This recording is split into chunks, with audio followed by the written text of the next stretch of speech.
Aner malawi ka nas dialen kontin barwanya lingwa same jo bialing report dana chanong ka kwi Bol Mel shaja kapin ci kon dialangach ka jawe shalat shi Bol Mel shaja we ka position dana teten kinete ngwan ci ga ngar lo no de Bol Mel de jelo we ka Bol Mel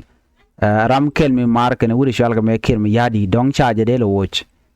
kuje jen go na me twoka ka jari pode me biya jeg diar kontin chagu jino shalat Bol Mel biya kaling Bol Mel right now chala rami mami ci dona koda bang jen chagor ka dial chaka pot sirga mela kona lani chianga no Bol Mel rami mami ci de mena kwer ko jen chaje sanction kume USA ne ka gwa sedan cha Bol Mel chaje lok jiwen mone kokien na me bo jaga image ke tura dung kirm yadit ko be jak so kuja mo shi point en kirm yadit chachu gorno be Bol Mel be je kol daw yaw bane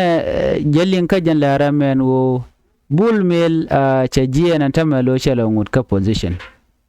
jinna kan kono ni amre ler kana me gorno jin bi shana la me bi chonga jakel ko birin kono tuok bi ka lingeten na me amiji tuok tiang bana nyok kamilin kono ma bana jakura ling ka tuok de ka do brana che tuok je che jojo gwano president Salva Kiir mayardit she Bol Mel che jo kana ne ko kien wuje kai shi wi lora bang Bol Mel ka jen changa diok changa waro ka pai welkel ron kin dangro jandang ro diech cha jojo gwano shi president Salva Kiir mayardit che president shall decree shajalat ka SSBC gwan mi mo shabarar ka television benetin content cha watch baga blat kajen degree mo chela no she vice president Dr. Benjamin Bol Mel cheja kapin cheja we ka position da ala vice president anona she vice president karwar cheja witino she Bol Mel cheja nyok mo wodi ka first deputy chairman of the SPLM party comme me la comme shal kame chairman ka SPLM party a comme bum a first deputy chairman of the SPLM party muguru kirme yadit me ram guru Kiir yadi ram very powerful take a position me did me charge them and kapinten and position more take all the power me charge kwanya la first deputy ka jen par don Kiir yadi the money me chi talk chi point Kiir yadi she ku ka jen woje ku kon lingane chi Kiir yadi che nyoga weba she point de wuri shal kame Bol Mel cheje watch cheje demoted che gore dane she kame me che lele la full general la kwermdit full general ram kwermdit full general she gore mo man ja ka general cheje pot cheje pon ke cheje pot no cheje lamna ka private ramotel luanga lo chire ka civilian lo tel melalade ka cheje watch ka national security service telele link ne to kondile la national security service telele luang tan changa kel chinere wan chi kenger bore na ka je report me bi anga jinodi Bol Mel point de kan gware teram cha kama teram cha kwany teram chalaro ngak jaram me ba ko ngwa Bol Mel ka do dan cha wuke je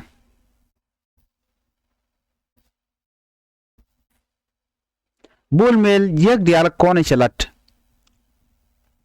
walden kon te ke je ta danen ko ka wal ke je chega nyana tel mi chora lot Bol Mel kana ngaje no men be e ngobe ko shang la shang dio ko mo me right now o cha Bol Mel isha body gani ke cha ka watch body gani ke gane ko na gang ke Bol Mel by the way shala do Bol Mel office de ke liu amene dore cha body gani dial cha ka wo cha yot pin ne dial ko na dore cha ka wo cha ram jogo no ram o gwade teram gor ke chen gwad me cha warning cha jitup ne ka tukde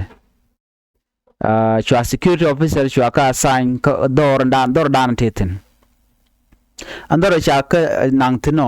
ador Bol Mel no chwa de ni Uganda people fan force ba chwa wo bon wenmo little de entertain wenmo everything cha ka wo dor ko cha gu don't take a minute walk go don't take a call mudero lad so china chika dual jagu okay wudi shalga me Bol Mel ko jen charoda as she ne won Canadian kontila de ni Uganda so don't there we to go so from there Bol Mel body garanga del cha yorar all of them taram chapel abanje ne dan wel karodien tenganga je you ne want to go there but within the same day bone she can warga gorno she office the warga gorno Bol Mel kana kon watch body gane kan ka watch ngode len letin kon latke president self ke me yadir alo tokana kajan chang der mo kali she kan warga mo she kana gor you ne diala gujin okay donga tok kana mene gula kaj Bol Mel plan shalat ko ka tiang da mo cho point de would lead mem shall ke sep ke mi yadi de cho ben ar ke SSBC cho Bol Mel cho je bejot si Bol Mel karwade wuri shall me Bol Mel wajen she ku ke che kim yadi che de watch de je chana writing atin wuga atin che la do nena ajeni she kana look do budana chi Bol Mel she personal bodyguard nyin kim yadi che watch na me wa domi mo gorjeno de kan ki de kan wo kwarka ne de konen sha plan cha jelat by the way ko ba kir ba jo kwarka Benjamin Bol Mel point ramkel ram de mi chali jemi sa koy de ngar ateten den lwal cha je yena tem wi ke juba ano ka dio jeno ba jo wujba Cholton wa ramkel bon mi geno donga part of it Michael Makwelwet ramkel ke jena agenda le road men go dong te ko bikan ul shalka me dak kir mi yadi bikan watch no Minister of Justice bo honorable gang these are the people in chip political lat ko they can kir they can joirar amich a plan kapin again jaja ngaje entire community ki entire citizen chikiri ya chungach ano garame gulo te ka plan ka kan ideality gorgano de kan ke de kana wo ko kir chago nyo jen chetiak chetel dormo te ge so the only way be kana lela be kan kir be kana joirar be kan which so ran be kana ka balaken so cha plan der mo cha re ka lo me de work out telm radien kan Bol Mel kon ngach Bol Mel kana ngach and o take a plan mi cha re ka kir mayardit kajen tianga mo Shwaje yorar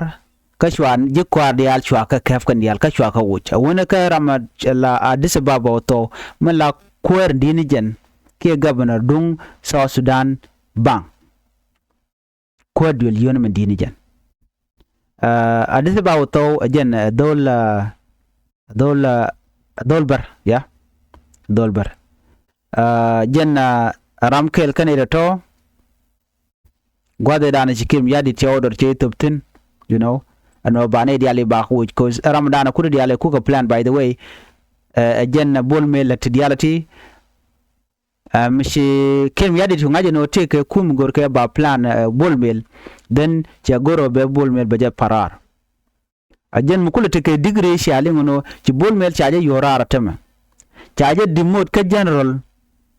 lawe ci chaje kamrang mishale private ajana chaje dismiss boka national security service report me kele o mele rode me bej ka wuri shalka me Bol Mel ko ne ko nan shikan conspire kele lo de kan kim yadi de kan dun chagan yal nyoko makap ke nyoko wa shi million of US dollar shiga bat rei wich ka South Sudan ala bang government South Sudan wate yuti ci batten te shala no kan gar reality kel ke Bol Mel tiken kel ning mi kan realika ajen mu kun ma la prompt ko bi kel yadit be Bol Mel be watch rami mo ci kona powerful rami mo me chali ak rewi ke South Sudan kelu rami mo me te ramade ko compete rami mo me dit a general mila first deputy chairman KSPLM kajen bele la vice president position ditung one kajen bo charge lat national security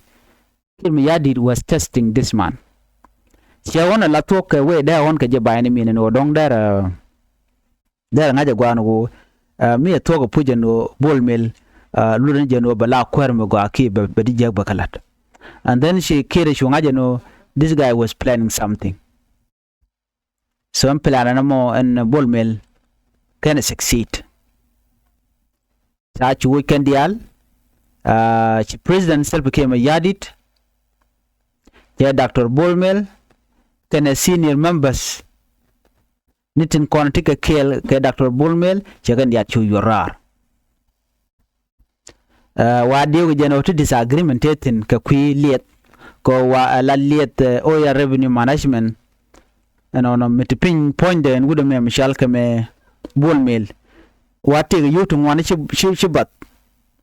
ano million of US dollar chi bat ke chi disappear ka akan dung government ala banga kan dung government ka jo chalat gwasme dio je gorga jeno ba garame Bol Mel kana ji kwar ba ka investigate ka quick corruption ka no amat wona ko ponya Bol Mel kel ko jan ala anamo department Bol Mel kel you know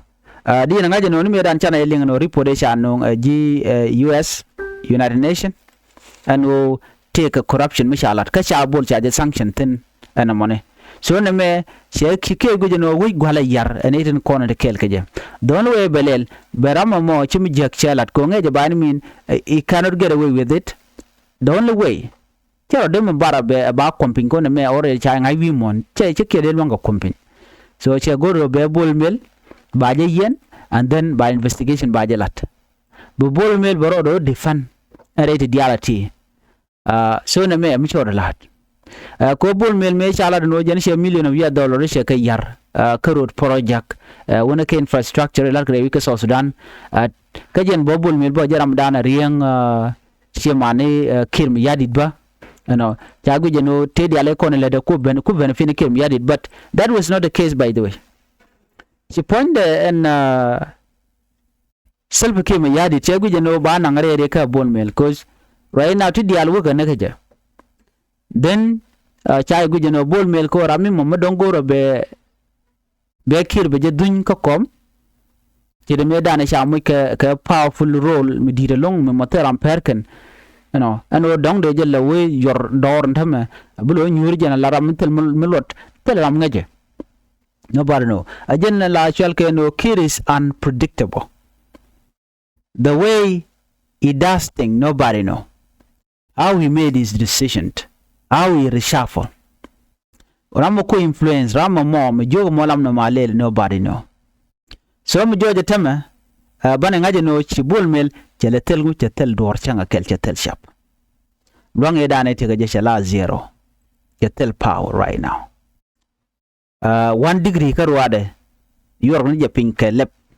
ka SBC eno cha Bol Mel cha wuch ti dial cha roger cha Dr. Bol Mel cha we ka vice president cha Dr. Bol Mel cha we ka party authority cha Dr. Bol Mel cha we ka military rank what remain kaja te do lora bang la bang la zero you know cause chetel way chetel ka siyasa and parliament ane shi kula jagam di jen parliament shi yorar tama ko chagu jeno te ga di jegri chela or gujeno laga road le te go so chagu jeno Bol Mel badil wo jok point ya Bol Mel mo ko la raje kuje jeno te ka mutwok idas no shenge dane ba ko gi jega jen changa dioka tiang ma jeni was doing other thing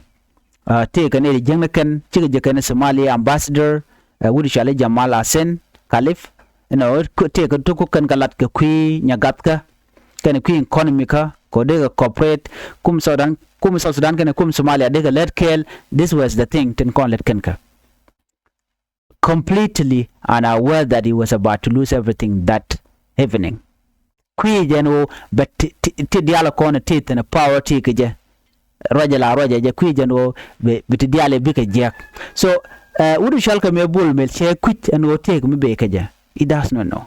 Medan me shara ka gwase dan lara jeno tel ramla commander in chief karwade ram kel karwade kiir mayardit chara no shi dakrama charchi chadia commander in chief no gor kananga ani kiir mayardit karwade ala power te ka jaleri she cha de woch ta ye chi point dem Bol Mel chana cha ga je Nuer ga buga je kare nyale leri she chi Bol Mel cha de ben pin is one of the powerful individual ko kum kiir mayardit. No bar no Bol Mel baile ben strip off baile be jojere kwerka ablo nyuru tong mi la rametelot no bar no that teram ngaja. Good for Bol Mel coach again, but right now Bol Mel is sitting in the jail. Cha yen already jaka blue house right now ko jodan chalat kija. Cha yen kana je kwara dial by investigation ba jolat mi chaga jigo no kana ti chidwori kana lat by any mean ba Bol Mel fonde baje yen ke baje look agenda what remain which commercial ke me Bol Mel chinede ngwan chilo din te de long ke juba ka wow bor ka bentiu ka jonglei ka panal kelu all these areas na chunken twarken post ka social media throughout the night ka Facebook ka Twitter everywhere you know kan na masha gwalung man ci kiir mayardit la no she Bol Mel che jowoch wa agenda na gwano mete ka ramchi mi jek jalat you know no wa baje dil woch ka baje el responsible ka tin jek ko ne lat coach Bol Mel wache corruption chelat ka gwano bar wati ne to moje ga torbiyele ko goda na biyo bugatin torbiyele we ga jingni you know right now ka shude to na ka shude everything moje na ka yo to la yo South Sudan resource tin gonde we de ko lat ke ku kan la cham ga do mi shodalot right now Bol Mel instead of dong be enjoy jare tijen na me information me de yenaling ano Bol Mel cha yen jare tijen right now kan je kwara do tel official statement shall make cha jojo gwano and powerful move me chala kiir mayardit new the jeno chi Bol Mel chala tel do horchanga kel so anything mede Bol Mel da lat me dia na ka je tiang da ra dong de Uganda people fan for dong da ka laler ki ngai ka je ki dong de ko de kan to but even Ugandan president kana ngaje mlero rame they have no idea what was coming quick and kit your alkan obe Bol Mel be jowoch ko Bol Mel jen mi ne ritual ka je Uganda people fan force ram ke la bude ko kuda US dollar gwan maso Sudanese SSPDF telemte ka changa kel kwala mena foreigner re we ka sa Sudan akan cham ko wejo gwan mi mo chui ne idealten so report me jana dan en lero da ke jana na talk bana je ka lero do dien Bol Mel che jen che walga che ganyan you know taye dane te ke je jagaro da ko rami mo dong teram per ke je che nyanen Bol Mel already okay che nyan Bol Mel so na me lero de mi chitwok chala do Bol Mel anta me chaje yen chaje ka vice president chaje ka national security service chaje ka general chana ka private chanyo ko wajba ka deputy chairman la first deputy chairman Queen Kiir Mayardit all the top position ka spelim kandial cha Bol Mel chaje yoraten raina me lepke ngam ba kwan ala vice president je lep ko mane ka gwada point en Bol Mel Bol Mel kana wi karwara ka kan position dang dogote chanyo wajbo ka CEO mishwala hara kampan dodien cha wutin bonni entiang nyur ka tara ti Bol Mel telwang power da ante ge cha zero power liagaro de cha zero na me da la listen baka ne tan wana no yen jeglyak ano cha mo ka position Kiir Mayardit chan kam ni ti ga tar nganye no be tet keji so ti Bol Mel chala tel comment ma chala chuang na banga nyok ti ya nyur chang bang che wana ko yan kana ji dungo be nyur chang da bang der mo position de ndara gwa wa cha yen ti jang ke ni kana lat cher me chan ling gwa sedan so jo me der we ne dial kon ling gwa ne gwa se me nyoga channel kanir ko ken ko biala dial kon to biya leng en bana je kala da den be ka kor gata me biya tamal